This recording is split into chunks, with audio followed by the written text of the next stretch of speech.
So, guys, Black Adam takes over a Times Square takeover. Now, we saw the video footage of the whole, the hierarchy, the DCU is going to change forever. They had a huge thing over in Times Square, which I thought was really cool. But Matt had a video that talked about The Rock being the key to the Snyderverse. Now, Matt, can you elaborate on the idea that The Rock could be the key to unlocking the Snyderverse or restoring the Snyderverse? Yes, The Rock is the key to restoring the Snyderverse. There you go. That's why I brought you on. That's the whole thing. No, it's okay. Well, thanks so for joining us. Thanks for having me here. It's been good. What's up, kid? But don't you mean Jarbronies? Katsuka? You got to say it right. No one ever says that. Like I see it pop up and I make the connection, but like no one ever does. Jarbronies. Jarbronies. Yeah, it means it's just I have no idea. It's going to be an Urban Dictionary at some point in time. Hopefully. But the reason why I talked about The Rock being the key is because The Rock has been very supportive of Zack and the Snyder Cut, and he's been very supportive of Shazam and Henry Cavill, and he's got a connection to this kind of stuff. So, and he's made comments about wanting to battle Henry Cavill, battle Superman. They have the same agent. They're good friends. It just makes all the sense in the world that they would want to find a way to continue in that same universe. And he is, one of the highest paid actors in Hollywood, if not, no, he's the highest paid actor in Hollywood. Yeah, he's like the megastar of Hollywood right now. Even though I have said, like, he's not a movie star, he's definitely an entertainer and he's a celebrity. Yeah, he's an entertainer and a celebrity. But like, he jumps around franchises like you wouldn't believe.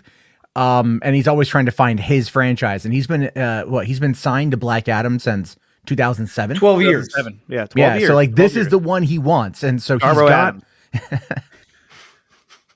What? I don't know that one. Go ahead. Cool. You broke me on that one, Iffy. You broke me on that one. And so I think that ultimately, if he came in and he was pushing Emmerich and Hamada and Sarnoff, and he's all like, restore the Snyderverse, that would be a big issue. And if he tweeted about it, or if he put it on Instagram, that would be insanely huge, because that would mean that their biggest star coming into this new world is something that wants the continuation of Zack Snyder. And they're not going to be able to deny that. Well, like that should be the petition. Because if that's what he to wants, their faces, oh, right? Yeah, because exactly. Dwayne has had meetings with them as even recent as today. As they have meetings about this very topic. So he's able to look Hamada and Sarnoff and Kylar and everybody in the eye and tell him what he wants.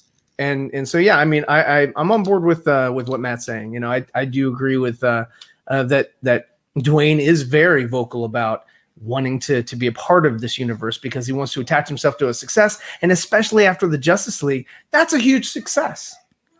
Zack Snyder's Justice League you're talking about. Yeah, Zack Snyder's Justice League. That's not the Justice League of 2007. Well, he did meet with Hamada today. Yeah. And, he did? And he said that he wants to be part of the Snyderverse, regardless. And Hamada tried to tell him, well, look, you can't tell me those kind of things because, let's just check out the footage. What is your name? I told you it doesn't matter what your name is. I would imagine. I thought you were being serious. I'm like, wait, I didn't read that anywhere. Where are you guys getting your info? Have you been talking to Mikey Sutton? What's going on here? No, I have not been talking to Mikey Sutton. I have not been talking to him, but you've been on Sill's show recently because he gets all that scoops. Well, why is it quiet? I'm like, what are you doing? I'm trying to silence Jarbo. But no, it's like I agree that if The Rock in any capacity is a part of, or even speaks out, is the fact that he wants to be part of the Snyderverse, he is their biggest asset right now. And to me, he has more say than even Hamada or Emmerich at this point. If you lose The Rock, and let's say The Rock's like, you know what? I'm out of here. I don't want to do this anymore. And he goes and signs with Disney to go be a Marvel character. Imagine the backlash of that. That would get people fired immediately. If he were to leave, walk away from the table, walk away from this project, and go join up with Disney. Yeah. I mean, and so that's why I thought your video was so interesting, because I was like, yeah, you know what? I like the fact that, like, we need to highlight the fact that The Rock has that kind of power. The Rock can make those kind of decisions happen because of his sheer star power. Now, he's made some movies that are kind of stupid. Like, what's the one where he only has one leg? Skyscraper. Skyscraper. It's kind of dumb. It was Die Hard in a skyscraper. Oh wait, Yeah. we've been there. No, yeah. It was what it was. You know what I mean? I was just like, whatever, it's fine. If you're not expecting much, then yeah, it was fine. But he was in obviously Jumanji and Jumanji 2. And was it Central Intelligence or which was terrible. Which was terrible. I mean he's been in a lot of bad properties. But it's just but people go out and watch him in droves because like Matt said again, is that he's a huge superstar. He's not an established actor, but he's definitely a big name.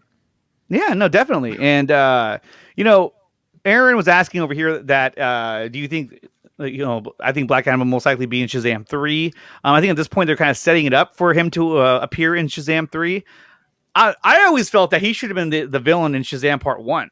That they should have started with that whole, or at least built right into the Shazam versus Black Adam confrontation. And if not, I think it'd be interesting to see Henry Cavill try and show Shazam how to become a superhero. Like, hey, dude, like I know you're a kid, but like you need some help with this. And then that's when Black Adam shows up, and then then you can kind of go into the whole Black Adam versus Superman and Shazam kind of storyline, which I think would be really, really cool. And I wouldn't be surprised if they tried that. However, if the way that this whole DC universe, or let's say the Hamadaverse is running, it looks like that's not even going to happen because Cavill is going to be a part of Snyder's universe.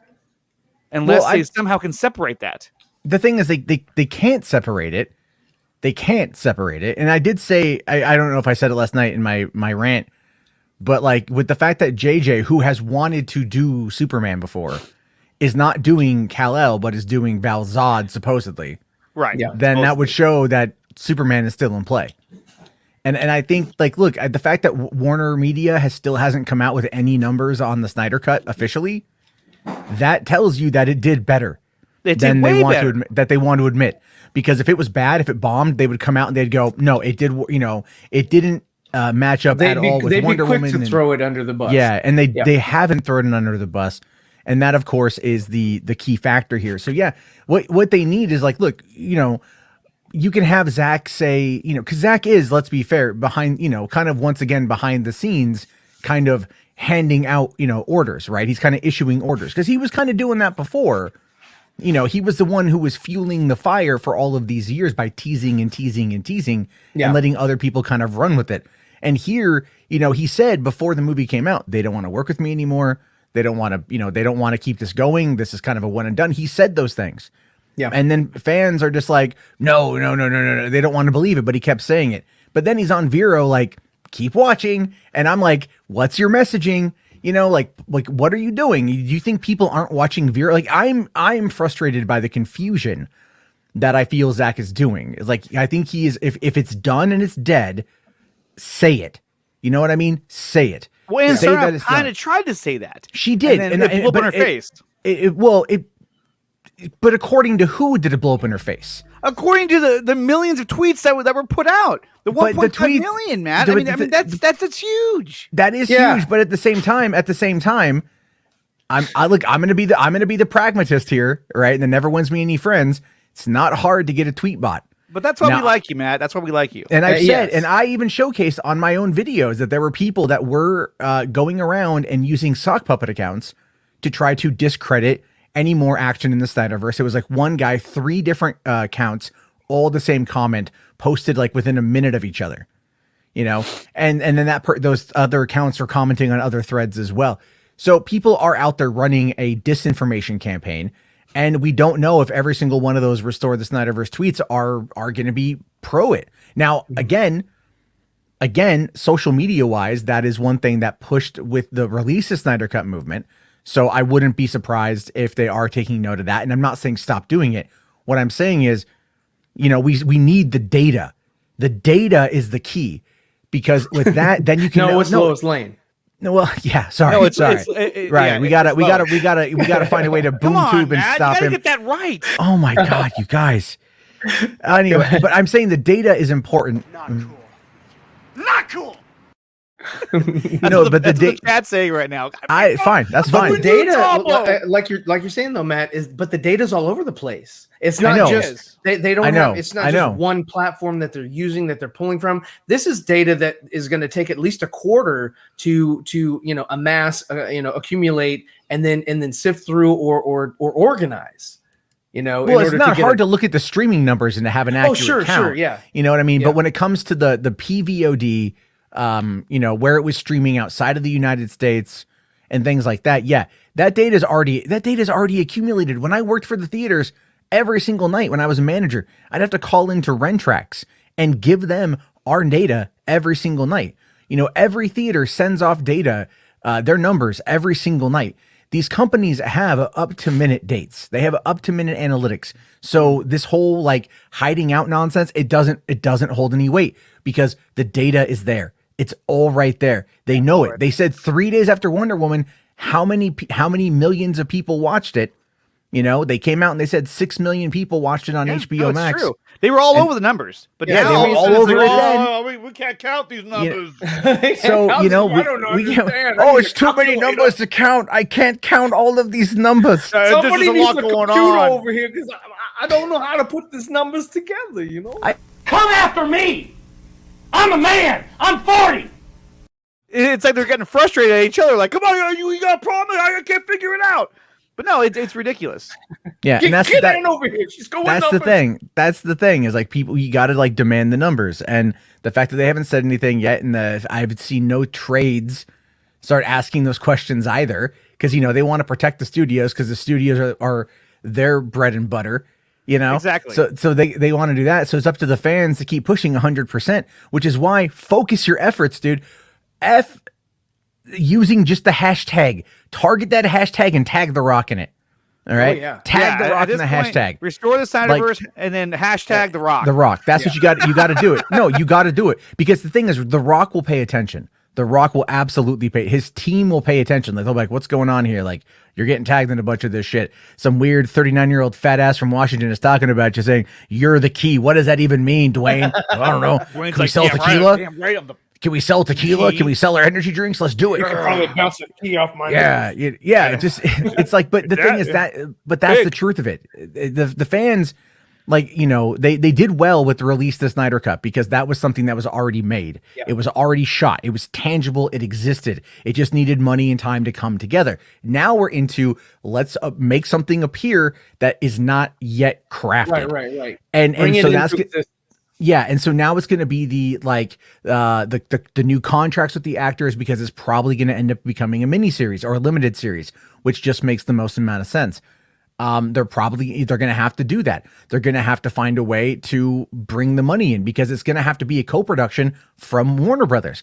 HBO itself is not going to, with the budget that they have, they are not going to be able to put in another $200 million right now. Right. In order for something like the Snyder Cut to come into existence and have HBO itself pay for it, or HBO Max's budget pay for it, they're going to need to hit 50 million subs, paid monthly subs, and it's going to have to take a couple of years to get there. So they have the money in circulation. I mean, Netflix can drop $15 billion a year on material, on content, because they've got almost 200 million active paying accounts every single month. And so it's like, so the money is flowing in. Warner Brothers is going to have to pick up the other side of that. And that's where the problem's going to be. Jason Kilar, yes, could come in and tell Emmerich to greenlight it. But right now, Emmerich has sole greenlight power within HBO Max for the movies, as well as Warner Brother Picture Group. Like that is his power level right now. So it's like Kilar, Sarnoff, Emmerich, Hamada. Okay. And you got your bottom three basically telling all of us to F off. And you got Kilar, real effing silent. Real effing silent. But why so silent? I don't know. Maybe he can't get the shareholders on board. Maybe he's trying and he doesn't want to let anybody down. Maybe they think that if they come out and they actively, if he actively attacks says that it's done, people are going to potentially unsubscribe. And let's be fair. That might happen. There's good hope on our side. Number one, Zach hasn't released who he shot as Green Lantern. If he did, we know it's over because he's like, I don't care anymore. This is what I did. F Warner Brothers. Joe Manganiello is teasing fans with what could have been or what's going to be in the Batfleck series. Yeah. That's the same tactic that Zach used. Oh yeah, Lois got lasered or Omega beamed in the Batcave, and oh my God, everybody lost their mind, and he's saying, oh yeah, Batman and Batgirl are fighting Deathstroke in the streets because of the death of Jericho, and it does. It sounds great, and that gets the hype, that gets the energy. Like, what are we fighting for? Oh, we're fighting to see this realized. And that's sort of what's going on there. And then there's also talks that Zach has seen the Ayer cut, and he has a copy of it that he can watch at his house. But again, there's a lot of positivity, and nobody's other than the Ann Saronoff hit piece. There's nothing else is coming out that is showing any sort of negative or stopping. It's all positive so far. From there's been no negative press concerning the release of the Snyder Cut. Yeah, well, here's something.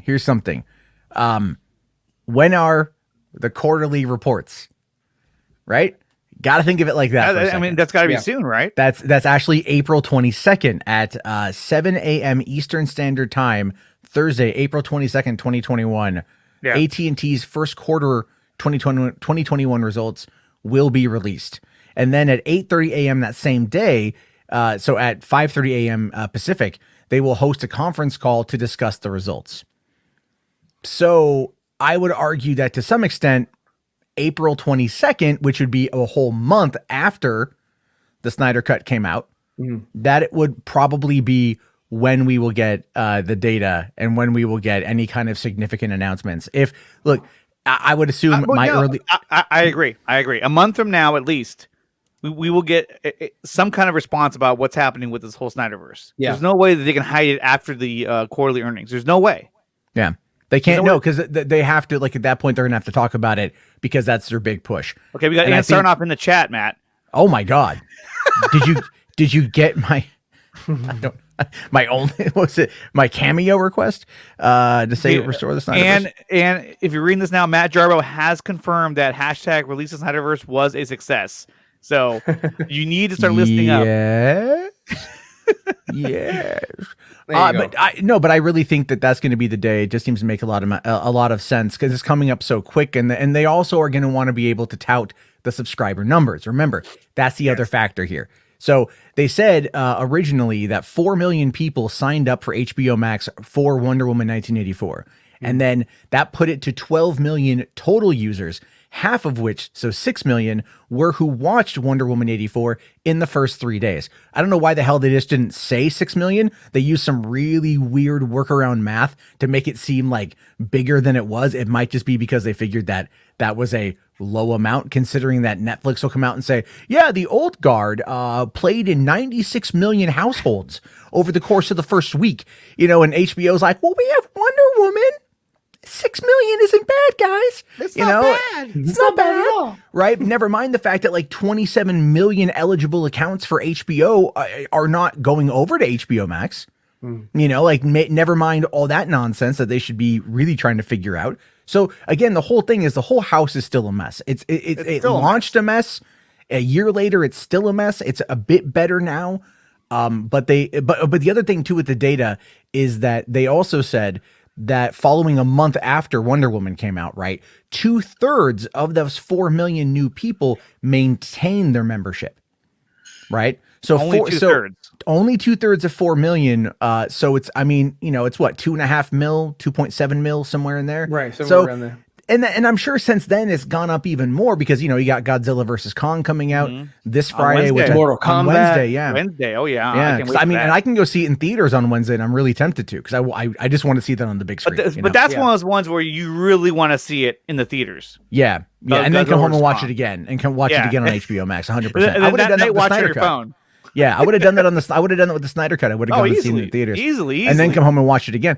But that's the thing is these guys, another thing too. And I talked about this with Enosh because we were talking about should you cancel HBO Max, and I brought up the Samba data, right?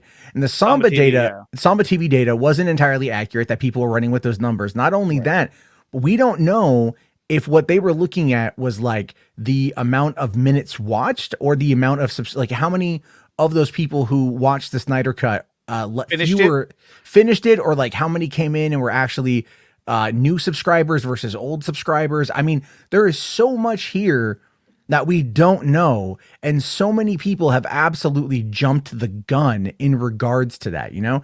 Like so many people have run up and just jumped the gun and were like cosmic, because because they just ran with that first tweet and didn't read the follow-up tweet that was going to, that was Cosmic Book News is one of them. And so it drives me up the wall that, for one, they haven't said anything. That does drive me up the wall. Two, like the fans' reaction kind of drives me up the wall, only because I'm like, just think outside the box for a minute and don't lead with emotion, because emotions run high. I get that.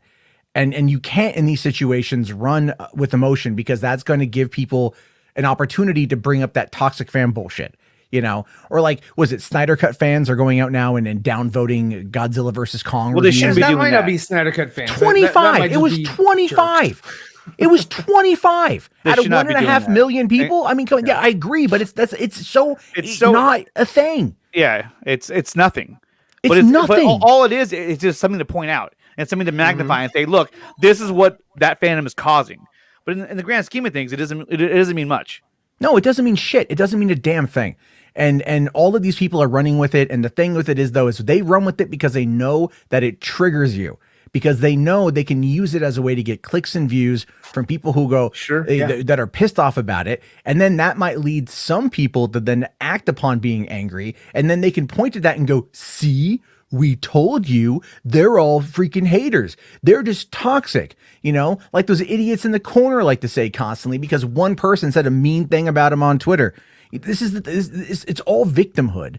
And even Ann Sarnoff talking about death. Are you telling me a studio head never got death threats? Right? You're telling me that anyone, like, I mean, come on.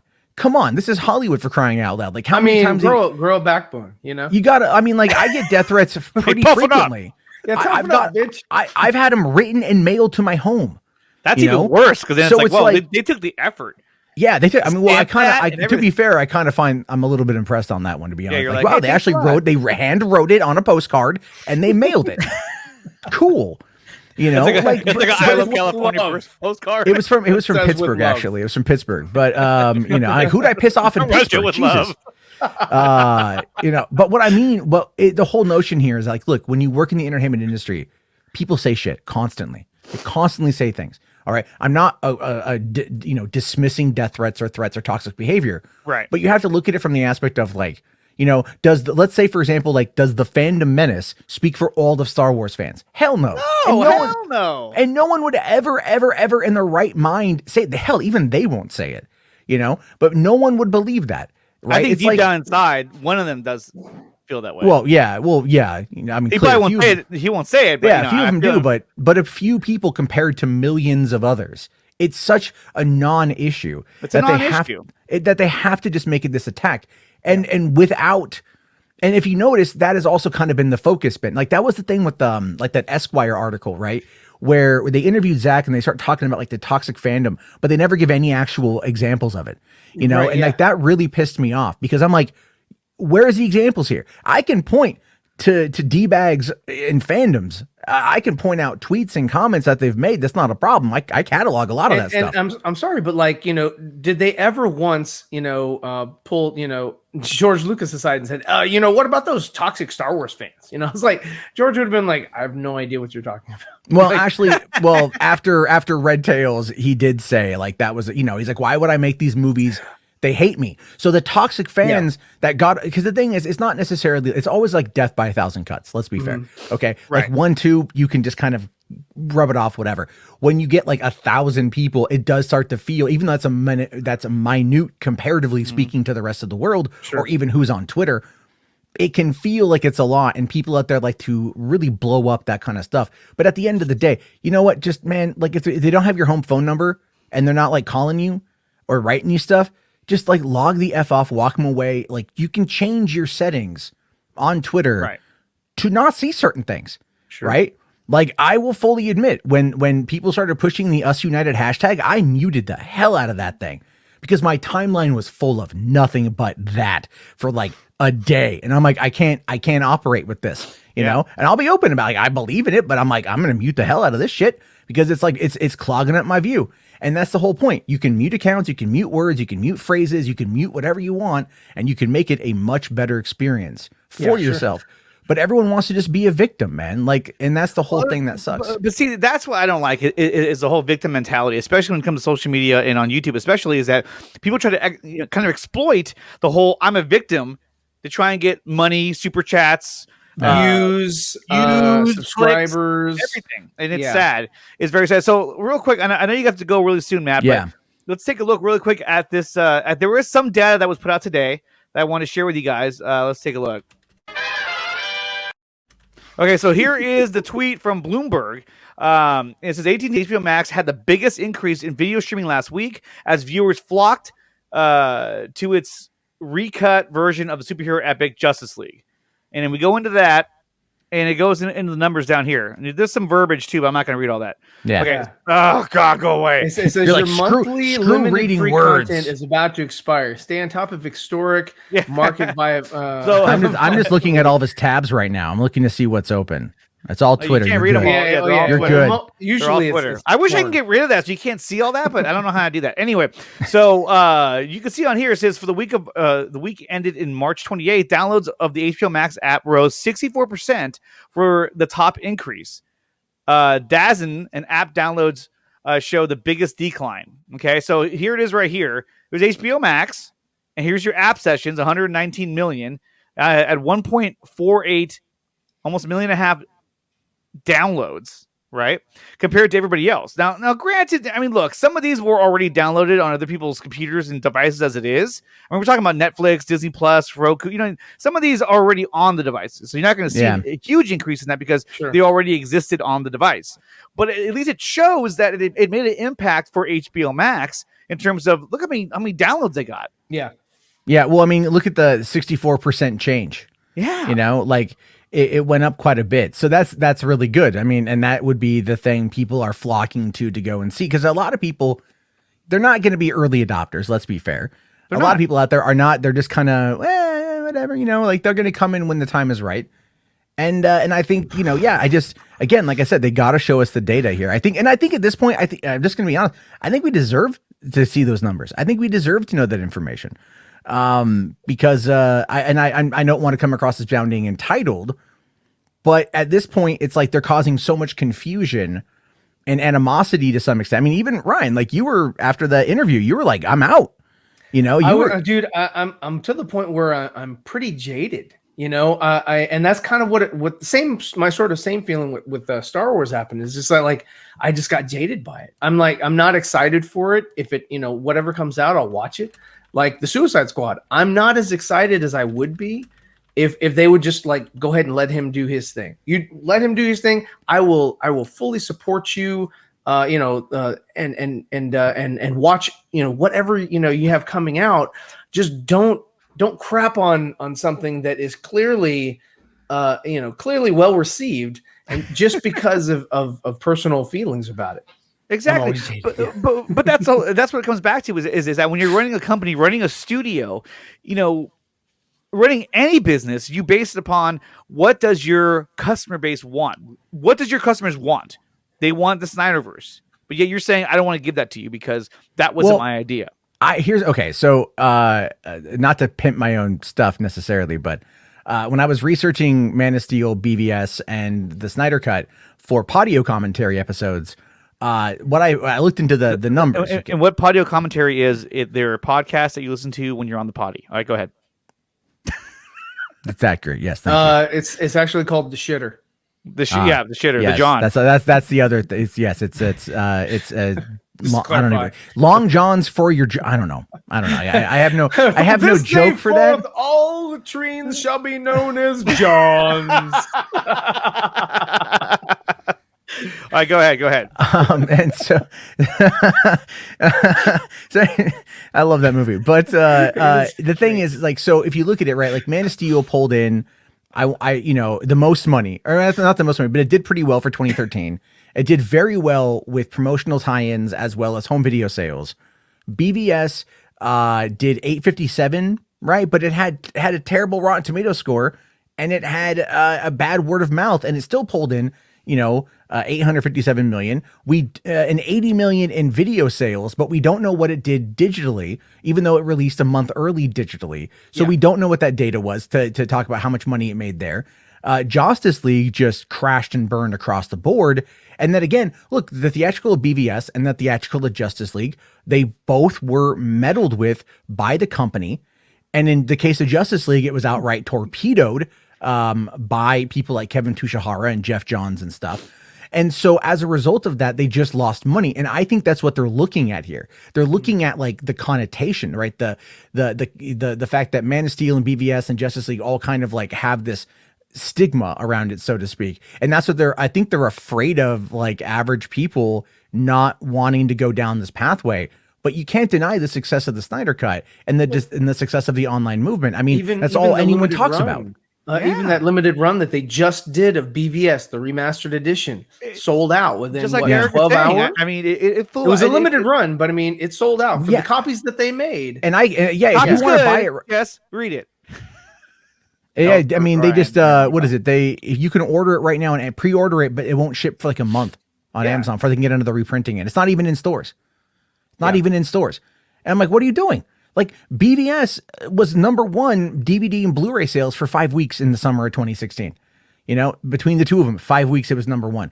But so it's like, but still, the way they're treating this property. I mean, look, Barcy's really upset. She's frustrated, and you can tell by what she's leaving in the chat. And she's normally yelling. She's yelling, and she's one of the most level-headed people I know. And even this is frustrating her. It's frustrating all of us. I can't stress it enough, you guys. Keep tweeting out # Restore the Snyderverse, and like Matt Jarbo said, I would tag The Rock. Tag The Rock. Tag The Rock in it, yeah. Because The Rock has that kind of power. Tag Danny Garcia too. Yeah, and don't forget about Danny Garcia. Because she tweeted out the exact same thing he did. She's the agent. Yeah, she's the agent, and she's the one who's gonna be working those deals for both of them. So it's like it's tag them both in there. Because that is going to show that they're going to have she can use that as star power for her clients. Do you see how popular they are? Go on IMDb and look at Henry Cavill and Dwayne Johnson's page, because every click they get is an impression, and that raises their quote unquote star power within the website for people who are looking at that. And that raises their profile on there. She can use that data as well. I mean, there's things that the fans can do, ethically. Okay. Ethically is a key word here, in order to raise the profile for this. And that's the whole point, is like, got to think outside the box. Just tweeting, not going to do it. I mean, raising the money to go to Comic-Con in November, this year could be something to put up a banner or whatever. But really, it's like, got to get the star power behind it again, because that really does help out too.